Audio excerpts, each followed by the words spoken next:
Another upbeat jobs report. A history-making jobs report. Jobs report. On the first Friday of every month, the Bureau of Labor Statistics releases the most current unemployment numbers for the country, which are the number of unemployed divided by the number of people in the labor force. This is not to be confused with the weekly jobless claims number, which only takes into account the number of people who applied for unemployment insurance. The latest weekly jobs claim number was 861,000, an increase of 13,000 from the previous week. I call the unemployment rate a sneaky statistic because we focus so much attention on that, and yet it's limited in terms of what it gives us. The latest numbers show that payrolls barely grew at the start of 2021, even as the unemployment rate fell to 6.3%. In January 2021, the U.S. added 49,000 jobs. Overall, over 4 million people have left the labor force because of the pandemic, and about 12 million of the more than 22 million jobs lost at the beginning of the coronavirus have been recovered. A February report from the Congressional Budget Office predicted rapid growth recovery in 2021, and the labor force returning to pre-pandemic levels by 2022, sooner than expected. But some experts believe that the official numbers may not truly reflect darker parts of the labor market. It doesn't tell you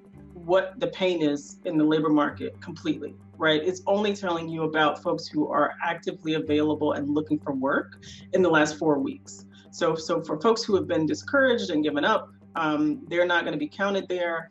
And it's also not going to count the folks who had their hours reduced and are working part-time because that's all that's available to them. The Labor Department's latest report also shows that long-term unemployment is going up, leaving many families in a precarious situation. In August, I received a termination letter stating since I had quit my temp job, I was being disqualified from benefits. Luckily, at that time, I had just accepted a contract position and was able to be employed through December of 2020.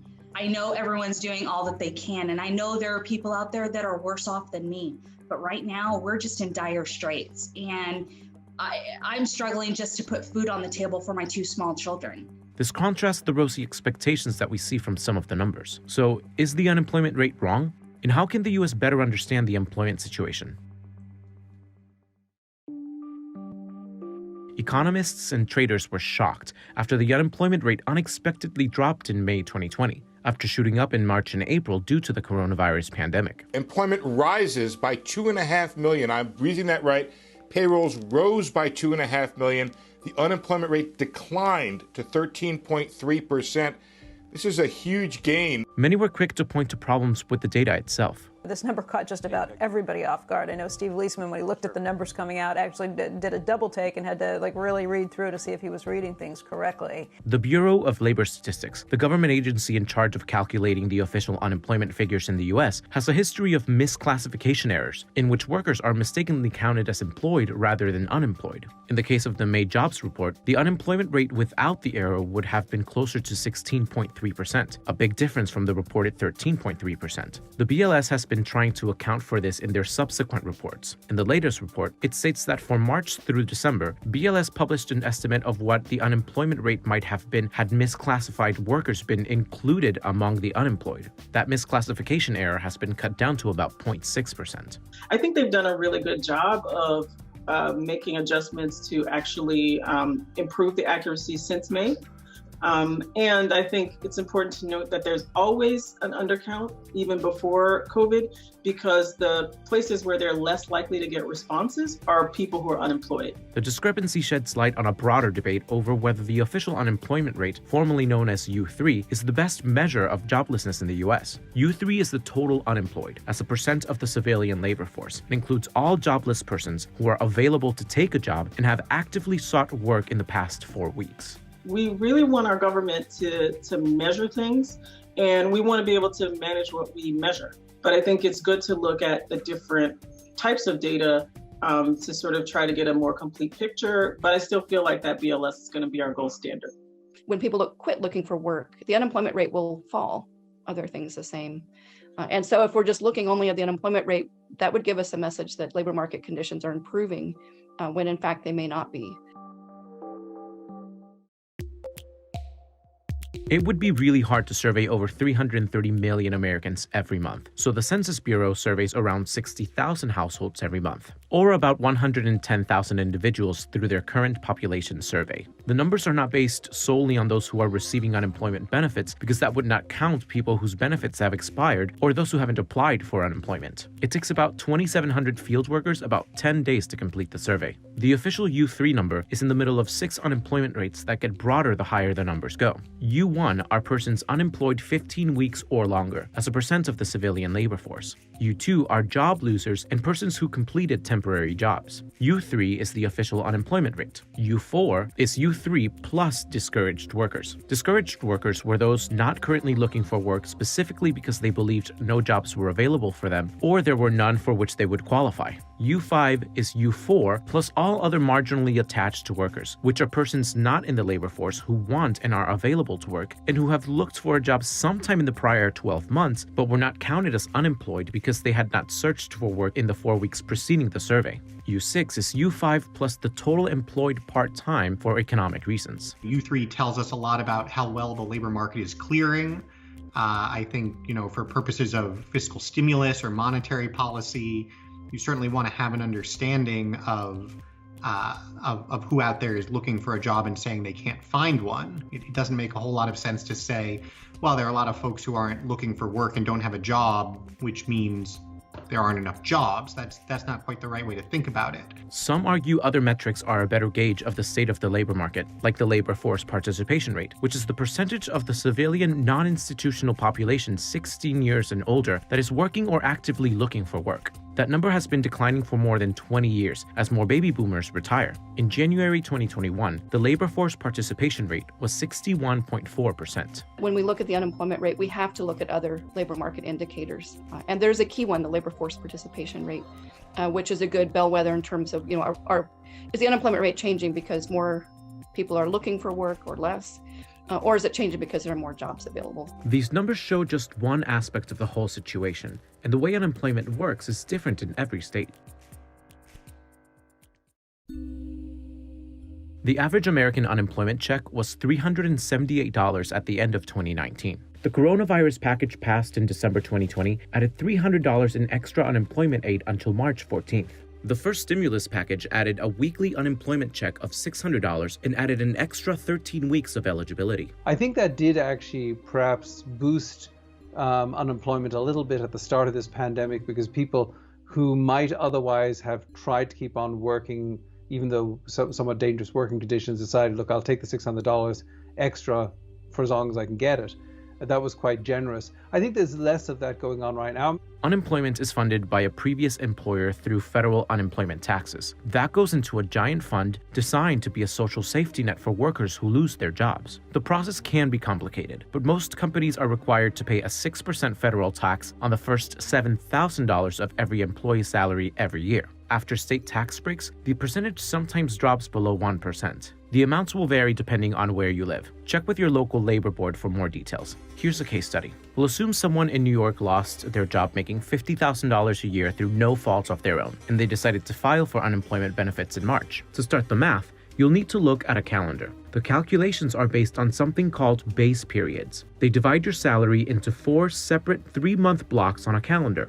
Put simply, it's the amount of money you earned every 3 months for the last year, not including the current block. This is called your basic pay period. If you make $50,000 paid at a steady rate, you'll bring home $12,500 every quarter. In New York, they take your highest wage quarter and divide it by 26. This gives you $480, or half of your previous salary. This would usually be paid out for the next 26 weeks. The next stimulus package, which is likely to pass Congress soon, will boost additional federal unemployment benefits to $400 a week until August 29th. The programs include extensions of the pandemic unemployment assistance for self-employed, gig, and other workers who don't qualify for state benefits, and pandemic emergency unemployment compensation for those who used up their standard allotment of state aid. The access to additional benefits has left many workers unsure how or when they can collect extra unemployment benefits. President Biden has expressed a desire to avoid a benefits cliff, like after Christmas in 2020, when nearly 3 million people lost their unemployment insurance benefits. The $900 billion stimulus package hadn't passed in time to avoid the lapse. I was one of the lucky ones that wasn't really affected by that too much, but my date is coming, and I'm just curious to see how we're going to be dealing with that. Some argue that Biden's stimulus may be too big amid economic recovery and should instead be targeted at those most impacted. Any further action should be smart and targeted, not just an imprecise deluge of borrowed money that would direct huge sums toward those who don't need it. President Biden hoped to secure bipartisan approval for his stimulus package, but Democrats in Congress are proceeding without Republican support. The first state in the U.S. to offer unemployment insurance benefits was Wisconsin in 1932, at the height of the Great Depression. As the Depression worsened, more states began considering benefits, but many were discouraged from enacting programs because states with UI benefits were at a competitive disadvantage with states with no laws. That's when the federal government stepped in. The Federal Unemployment Insurance Program was created in 1935, when President Roosevelt signed the Social Security Act, part of his New Deal in response to the Great Depression. By 1937, all states and territories had enacted their own unemployment insurance laws. The current population survey, where unemployment data is pulled from, started in 1940. The beauty of that particular measure, the unemployment rate calculated off of a survey, is they've really been doing that the same way all the way since World War II. So we have now got 70 years of data, more than 70 years of data, on a simple question: are you working right now, or if you're not working, have you actually looked for a job in the last 4 weeks? And so we've got this long time series which does explain one aspect of what's going on in the labor market. Unemployment insurance wasn't new. In the early 19th century, some trade unions started offering benefits to members who were out of work. But according to the Social Security Administration, less than 100,000 union members were covered by unemployment benefit plans in 1934. Labor unions have been instrumental in gaining benefits for their members. Union membership has been in decline since 1983, when 20% of those employed were union members. In 2020, that number was down to 10.8%. What we've seen over time is the erosion of worker power, right? So corporate power has been increasing, and with the ways the law has changed to make it harder for workers to organize and join together collectively to bargain for wages and terms and conditions of employment, we're seeing that the balance is lopsided. And so for companies, if there's no counterbalance, they're just allowed to focus on their shareholders. But the coronavirus pandemic may be causing support for labor unions to rise, after a Gallup poll found that 65% of people approved of unions, a figure not seen for more than 20 years. Women have entered the workplace at record speed since the introduction of birth control in the 1970s, but a recent study from McKinsey and LeadIn.org shows that women, particularly women of color, have been laid off, furloughed, and are considering leaving the workplace as pressures of home and work mount due to the coronavirus, potentially devastating the progress made. I think what we've seen with COVID is because so many schools remain closed, that has affected labor force participation rates, particularly for women. They're leaving the labor force because of these challenges around balancing work and family, which the U.S. Of the developed countries has, sort of a behind the times approach to how do we balance work and family. Our policies are more arranged for like a 1930s family where the man is the breadwinner, and even with our unemployment insurance programs. To adjust for that policy expectation, progressive advocates are fighting for a federal minimum wage of $15 an hour as an incentive to keep women in the workplace. A recent report from the Congressional Budget Office stated that a $15 minimum wage would reduce employment by 1.4 million workers, or 0.9%, but lift 900,000 people out of poverty. But there are other reasons some believe a $15 minimum wage would be beneficial to the economy as a whole. So not only will you have a better wage when you're working, but if you're in between jobs, you actually have a more robust safety net for you there. I think some economists have said and looked at the reduction in the cost of public assistance types programs. Some jurisdictions like New York City and Seattle have or are working up to a $15 minimum wage, but some say it is not feasible at the federal level. I think it's noteworthy that there's not a single state in the nation right now that has a $15 an hour wage. States can and do raise their own minimum wage. In fact, I think more than 40 have their own minimum wage, and it's oftentimes above the federal $7.25. They can do it. California can do it. West Virginia can do it. Illinois can do it. And they're not doing it because they don't want to do it. It doesn't fit their local needs. It is yet to be seen how the unemployment landscape will shape up as the world begins to reopen after COVID-19. But learning from the data can tell us how to better prepare for the next downturn. I'm sure there will be folks who try to just take that as the new normal and during the next downturn say, all right, let's go do what we did last time during COVID. But I think most sensible folks will realize that a typical recession is a different situation, and there's a much tougher balance to be struck by both helping those in need, but also making sure that we're getting people back to work as soon as we can. I've always been a planner. I've never done anything without a plan. And now I am at a loss. I've always had an answer for everything, and I am running out of answers, running out of time, and most of all, running out of income.